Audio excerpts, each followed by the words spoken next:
Okay, let's look at homework 4.2, number 7. All right, so same deal.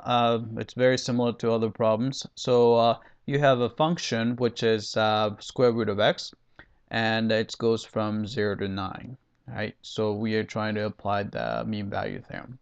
All right, so why don't we take the derivative first? So let's take the derivative. All right, so f of x is square root of x. And usually I don't like square root, so I write it as x to the 1/2 power, right? So the derivative is going to be f prime of x is going to be equal to 1/2 x subtract 1 from the power, so it's negative 1/2, right?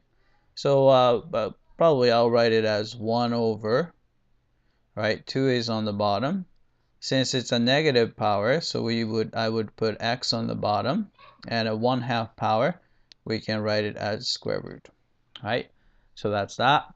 Then we plug in, c. So we have some c such that the derivative at c is equal to the slope of the secant line. So it's a 1 over 2 square root of c, right? All right, let's find the slope of the secant line. So m is equal to, right?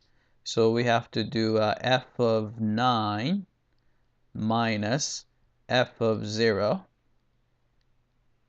over 9 minus 0, right? So that's going to be square root of 9 minus square root of 0 over 9, right? So square root of 9 is 3, square root of 0 is 0, so it's a 3 over 9, right? Which is, of course, 1/3, right? All right, so let's set these guys equal to each other. So the f prime of c, which we found to be 1 over 2 square root of c. So we want this to be equal to 1/3, right? Then we can take the reciprocal of both sides, so which is same thing as raising to the negative 1 power. So you will get 2 square root of c is equal to 3, right? Then divide through by 2, so I'll probably go here and divide it through by 2 to get the square root of c is equal to 3/2. All right, then we can square both sides. So square both sides to get rid of square root. So c is equal to 9 square, 3 squared would be 9, and 2 squared would be 4, right? So c equals 9 over 4. So let's bring out the screen there, right? So it's 9 over 4, and which is the right answer there. All right. Then we want to look at the slope of we want to find the correct graph, so let's try to find that. All right, so first graph is obviously wrong because this curve isn't even square root of x curve.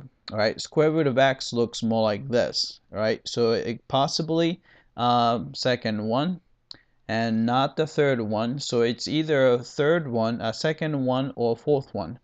So this one or this one, all right?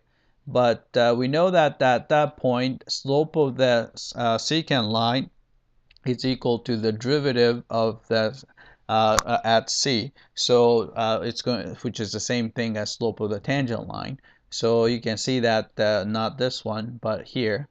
You can see that here is the secant line from 0 to 9, right? Then you look at the tangent line here. So this is about 9 over 4. Then you look at the tangent line, which is parallel to the secant line. So this is a picture. So I would choose that one, and which is the right answer. All right. All right, that's it. I hope that this was clear.